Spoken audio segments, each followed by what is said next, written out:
नमस्कार साथियों। तो इस वीडियो में हम बात करेंगे अग्निवीर वायु नाम से जो भर्ती हो रही है इंडियन एयरफोर्स की, उसकी कुछ टर्म्स एंड कंडीशंस हैं, कुछ वेतन भत्ते किस तरीके के मिलेंगे आपको, ठीक है। आपकी जो ट्रेनिंग रहेगी वो किस तरीके से रहेगी, आपको छुट्टियां किस तरीके से मिलेगी, आपको कौन कौन से अलाउंसेस वगैरह मिलेंगे, ठीक है। मेडिकल फैसिलिटी आपको कैसे कैसे मिलेगी, कैंटीन की फैसिलिटी कैसे मिलेगी आपको। तो इन सभी के बारे में हम आज इस वीडियो में डिस्कशन करेंगे। ऑफिशियल नोटिफिकेशन से ही मैं ये पार्ट लेके आया हूँ आप लोगों के लिए। तो चलिए शुरू करते हैं। तो सबसे पहले बात करते हैं कि कितने टर्म के लिए, कितने टाइम के लिए आपको वहाँ पे रिक्रूटमेंट आपको लिया जाएगा, कितने टाइम के लिए। तो सिर्फ इन्होंने मेंशन किया है कि for a period of 4 years, ठीक है। सिर्फ 4 साल के पीरियड के लिए ही आप लोगों को यहाँ इन्होंने कंसिडर करना है, ठीक है। सिर्फ 4 साल के पीरियड के लिए। और इसके अलावा ये जो आपकी अग्निवीर वायु के नाम से एक अलग ही पोस्ट क्रिएट हो जाएगी, इस भर्ती के थ्रू एक अलग ही पोस्ट क्रिएट हो जाएगी अग्निवीर वायु के नाम से, ठीक है। एक अलग ही रैंक क्रिएट होगी। जैसे अलग अलग रैंक्स होती है, अलग अलग रैंक्स के अंदर ये भर्तियां लेते हैं, तो उसी तरीके से अग्निवीर वायु के नाम से एक नई रैंक बनेगी जिसके अंदर भर्तियां होगी, ठीक है। और इंडियन एयरफोर्स जो है वो बाध्य नहीं है कि आपको 4 साल के पीरियड के बाद में भी आपको सर्विस और आगे कंटिन्यू करने दें, बाध्य नहीं है वो, उनके पास में ऑप्शन है, आप वो बाध्य नहीं है, ठीक है। अब बात करते हैं कि 4 साल की जो आपकी सर्विस है वो कंप्लीट होने के बाद का क्या मामला है, उसके बाद क्या रहेगा, ठीक है। तो इसके बाद में 4 साल की सर्विस जो पूरी कर लेंगे उनके पास में एक मौका रहेगा कि वो इंडियन एयरफोर्स में ही रहने के लिए एज ए एयरमैन का जो पद है इनका, उस पद के लिए वो रेगुलर कैडर जो है उसमें अप्लाई कर सकते हैं, ठीक है। अप्लाई कर सकते हैं, चुना जाएगा ये कंफर्म नहीं है, ठीक है। तो ये जो एप्लीकेशंस जो लगाएंगे फिर 4 साल के बाद में जो एयरमैन की तरह भर्ती लेने के लिए रेगुलर बेसिस पे, ठीक है, तो वो जो है वो 25% का क्राइटेरिया है। 25% जो लोग रहेंगे उस बैच के, ठीक है। जैसे अभी 2023 वाला जो बैच है इसके अंदर जितने भी भर्ती करेंगे वो, उन सभी की 4 साल कंप्लीट होने के बाद में केवल 25% लोगों को ही वो रेगुलर कैडर में लेंगे, ठीक है। सिर्फ 25%, यानी 100 लोगों की अगर भर्ती हुई है आज, तो उसमें से सिर्फ 25 लोग ही ऐसे रहेंगे जिनको वो आगे की जो उनकी रेगुलर जो उनकी कैडर है एयरमैन वाली, उसमें वो उनको कंसिडर करेंगे, ठीक है। एक अग्निवीर वायु भर्ती के अंदर जो कैंडिडेट्स भर्ती होंगे उनके पास में कोई भी अधिकार नहीं है, ठीक है, कि वो आगे और सर्व कर सके इंडियन एयरफोर्स में, ठीक है। सिर्फ सिलेक्शन बेसिस जो रहेगा उनका 25% का क्राइटेरिया, उसमें जो फिट रहेंगे उन्हीं को आगे कंटिन्यू करने दिया जाएगा, ठीक है।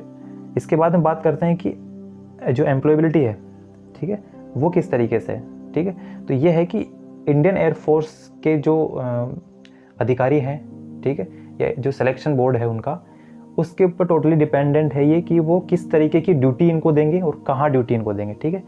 वही इस चीज़ के लिए लायबल है कि कोई भी ड्यूटी इनको दी जा सकती है, ठीक है, और कहीं भी दी जा सकती है, ठीक है। ट्रेनिंग की बात करते हैं। तो ट्रेनिंग आपका एक बार सिलेक्शन होने के बाद में, ठीक है, उनको इंडियन एयरफोर्स के जो ट्रेनिंग इंस्टीट्यूट्स हैं वहाँ पे इनको ट्रेनिंग के लिए भेजा जाएगा, ठीक है। कितने टाइम की ट्रेनिंग रहेगी वो इसमें मेंशन नहीं किया गया है, ठीक है। इसके बाद बात करते हैं छुट्टियाँ कितनी आपको मिलेगी, ठीक है।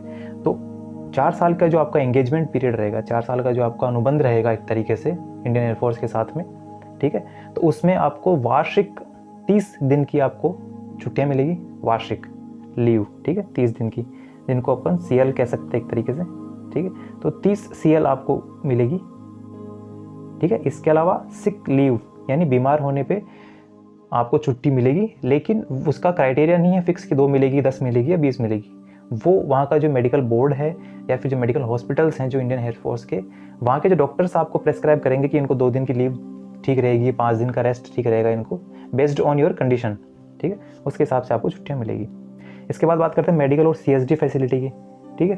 तो जो इंडियन एयरफोर्स के जो सर्विस हॉस्पिटल्स हैं, ठीक है, या फिर कोई भी इंडियन एयरफोर्स का जो कार्ड बनेगा आपका, उस कार्ड के आधार पे जहाँ जहाँ ये कार्ड अप्लाई हो सकता है उन हॉस्पिटल्स के अंदर आपको मेडिकल फैसिलिटीज़ मिलेगी as per the government rules, ठीक है। और जो कैंटीन है वहाँ पे जो कैंटीन के प्रोविजंस जो हैं, ठीक है, नियम कानून जो भी है कैंटीन के, उसके अकॉर्डिंग आपको कैंटीन की फैसिलिटीज़ भी प्रोवाइड रहेगी।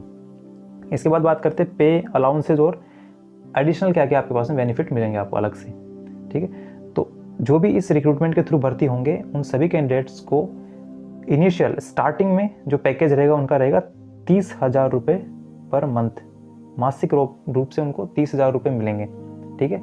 और ये जो 30,000 है वो हर साल इसके अंदर कुछ इंक्रीमेंट लग के बढ़ेंगे ये, ठीक है। मंथली नहीं बढ़ेंगे, ईयरली के हिसाब से इंक्रीमेंट लगेगा, ठीक है। इसके अलावा रिस्क और हार्डशिप अलाउंस मिलेगा। इंडियन एयरफोर्स का जो क्राइटेरिया उसके हिसाब से रिस्क अलाउंस भी मिलेगा। हार्ड ड्यूटी आप कहीं करने जाते हैं, अगर इमरजेंसी में कहीं ड्यूटी करने जाते हैं, आप एडिशनल कोई ड्यूटी करने जाते हैं अलग से, तो उसके लिए भी आपको अलाउंसेस मिलेंगे, ठीक है। ड्रेस और ट्रैवल अलाउंस, ठीक है। टीए और जो डीए बनता है आपका, ठीक है, वो जिस तरीके से क्राइटेरिया है इंडियन एयरफोर्स ने डिसाइड कर रखा है, ठीक है। हर भर्ती के लिए उन्होंने जो डिसाइड कर रखा है अलग अलग, वो उस क्राइटेरिया में जहाँ भी आप फिट रहेंगे उसके अकॉर्डिंग आपको अलाउंसेस मिल जाएंगे, ठीक है। इसके अलावा राशन का अलाउंस मिलेगा, क्लोथिंग का, अकोमोडेशन, रहने का, क्वार्टर वगैरह कोई जो मिलते हैं उस तरीके से, ठीक है।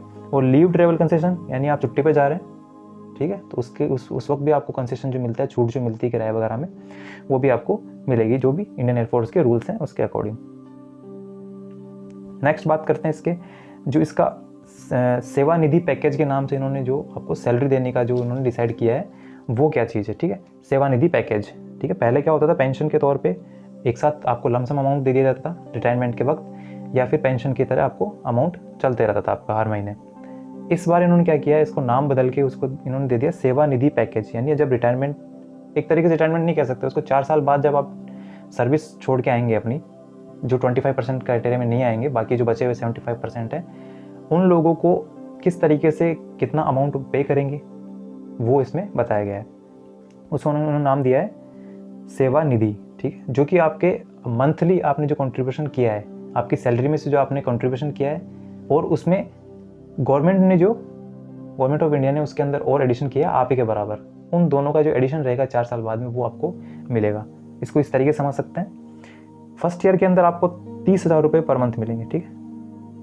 30,000 रुपये मिले, उसके अंदर से आपके इन हैंड जो आएंगे वो रहेंगे 21,000 रुपये, आपको हाथ में 21,000 रुपये आपके अकाउंट में आएंगे। 9,000 रुपये जो हैं वो आपकी तरफ से अग्निवीर कॉर्पस फंड, इस नाम से जो फंड बनाया हुआ है उसके अंदर आपको सबमिट कराने पड़ेंगे, आपको डिपॉजिट करवाने पड़ेंगे, ठीक है। यानी 30% का क्राइटेरिया है कि आपको अपनी जो सैलरी है, ठीक है, मंथली जो आपका पैकेज है उसमें उसका 30% आपको डिपॉजिट करवाना पड़ेगा, और उसी के बराबर जो अमाउंट है वो गवर्नमेंट ऑफ इंडिया डिपॉजिट करवाएगी आपके अकाउंट के नाम से, ठीक है। तो टोटल 9 + 9 18,000, यानी आपके हर महीने के महीने 18,000 रुपीज़ तो फंड में जमा हो रहे हैं। 9,000 आपकी तरफ से और 9,000 गवर्नमेंट ऑफ इंडिया की तरफ से। इसके बाद सेकेंड ईयर में 3,000 रुपये का इंक्रीमेंट लगा पर मंथ, ठीक है। इसके बाद में आपकी जो इनहैंड सैलरी आई हुई है 23,100 और 9,900 रुपये आपको फंड में जमा करने पड़ेंगे, और इतने ही गवर्नमेंट ऑफ इंडिया जमा कराएगी, ठीक है। तो इस तरीके से 4 साल के अंदर इंक्रीमेंट भी लगेगा, और आपका फंड की जो राशि है वो भी इंक्रीमेंट के अकॉर्डिंग ही वो भी बढ़ती रहेगी। तो लास्ट में जब आप 4 साल हो जाएंगे आपके, तो अग्निवीर कॉर्पस फंड में 4 साल के बाद में जो आपके द्वारा जमा कराई गई राशि हो जाएगी वो होगी 5,02,000 रुपये, ठीक है। और जो गवर्नमेंट ऑफ इंडिया की तरफ से है वो भी इतना ही बराबर, आप ही के बराबर राशि हो जाएगी 5,02,000 रुपये, ठीक है। तो इस तरीके से टोटल जो दोनों का अमाउंट है वो मिला के टोटल हो जाएगा 10,04,000 रुपये। तो ये जो अमाउंट है वो आपको दिया जाएगा एज ए सेवा निधि पैकेज। 4 साल कंप्लीट होने के बाद में जैसे आप अपनी जो सेवा है वो छोड़ के आएंगे, जो नहीं सर्व करेंगे आगे वो सेवा छोड़ के आएंगे, तो उनको इस तरीके से बेनिफिट मिलेंगे, ठीक। और जो कंटिन्यू करेंगे वहाँ पे 25% लोग, वो उनकी सैलरी उसके अकॉर्डिंग वहाँ से कंटिन्यू हो जाएगी, और उनको जब उनके रिटायरमेंट जब आएगा तो उसके रिटायरमेंट की जो प्रोसेस रहेगी वो तब मिलेगी उनको। अभी उनको कोई भी सेवा निधि पैकेज नहीं मिलेगा, जो कंटिन्यू करेंगे उनको नहीं मिलेगा, ठीक है। ये हुआ। इसके अलावा इन्होंने कुछ नोट लिखा है, वो देख लीजिए आप, कि प्रोविडेंट फंड जो होता है, पीएफ जो होता है, उसके अंदर आपको कोई भी अमाउंट जमा नहीं करवाना है, ठीक है। और इसके अलावा कोई भी पेंशन का बेनिफिट, कोई भी ग्रेच्युइटी वगैरह आपको नहीं मिलेगी, ठीक है। आपको सिर्फ एक सेवानिधि पैकेज के नाम से लमसम अमाउंट जो रहेगा आपका वो आपको लास्ट में फाइनल मिल जाएगा, सैलरी के अलावा, जो आपको पर मंथ सैलरी मिल रही है उसके अलावा, ठीक है दोस्तों। इसके बाद हम बात करते हैं कि इंश्योरेंस वगैरह, इनमें जो क्या क्या फैसिलिटीज़ है, मेडिकल फैसिलिटीज़ के अलावा इंश्योरेंस वगैरह क्या क्या है उसमें, वो देख लीजिए आप, ठीक है। तो नॉन कॉन्ट्रीब्यूटरी, यानी आपको कंट्रीब्यूट नहीं करना है, लाइफ इंश्योरेंस मिलेगा आपको 48 लाख रुपए का, ठीक है। 48 लाख रुपए का लाइफ इंश्योरेंस मिलेगा कैंडिडेट को 4 साल के एंगेजमेंट पीरियड के दौरान। कभी भी उनको अगर ऐसी कैजुअलिटी होती है, लाइफ थ्रेटनिंग कोई चीज़ होती है, तो उसमें आपको 48 लाख रुपीज़ मिलेंगे, ठीक है। इसके अलावा अग्निवीर वायु will not be govern by provisions content in the pension regulations. ठीक है, पेंशन आपको मिलेगी नहीं तो उसके पेंशन के जो नियम शर्तें हैं उसके अंदर आप नहीं आएंगे। ठीक है, इसकी जो डिटेल्स हैं वो आप अग्निपथ वायु .cdac.in पे जाके देख सकते हैं। इसके अलावा अग्निवीर स्किल सर्टिफिकेट 4 साल का जो आपका एंगेजमेंट पीरियड है वो कंप्लीट होने के बाद में आपने जो स्किल्स वहाँ पे जो अचीव करी है, आपकी जो स्पेशल स्किल्स जो रहेंगी उनको हाईलाइट करते हुए, ठीक है, वो आपको एक सर्टिफिकेट प्रोवाइड करवाएंगे जिसका नाम रहेगा अग्निवीर स्किल सर्टिफिकेट, जो आपको फर्दर किसी और रिक्रूटमेंट में काम में आ सकता है। ठीक है, not entitled to ESM status. ठीक है, ये क्या कह रहा है कि personnel enrolled under this scheme will not be eligible for ex serviceman status, यानी आप 4 साल की सर्विस कंप्लीट करने के बाद में जब किसी और एग्ज़ाम के लिए फॉर्म अप्लाई करेंगे, स्टेट सर्विस हो चाहे सेंट्रल सर्विसेज हो, तो वहाँ पर आपको as a ex serviceman count नहीं किया जाएगा। वो आप हमेशा जो भी आपकी कैटेगरी रहेगी उसके अकॉर्डिंग आपको जनरल ही फाइट करनी पड़ेगी। ठीक है, कोई सी भी कैटेगरी हो सकता है, उसकी जनरल सीट्स पे आपको फाइट करनी पड़ेगी एग्ज़ाम। ठीक है दोस्तों, तो ये था हमारे पास में आज इंडियन एयरफोर्स का जो अग्निवीर वायु के नाम से जो भर्ती हो रही है उसके अंदर क्या क्या टर्म्स एंड कंडीशंस है, अलाउंसेस, वेतन भत्ते वगैरह मैंने आपको सब अच्छे से एक्सप्लेन करके बताया ऑफिशियल नोटिफिकेशन से। इसके अलावा अगर कोई और जानकारी चाहिए आपको तो कमेंट सेक्शन में मुझसे पूछ सकते हैं। चैनल को, अगर आपको वीडियो अच्छा लगा तो चैनल को लाइक, सब्सक्राइब एंड शेयर कीजिए। Thank you so much. जय हिंद।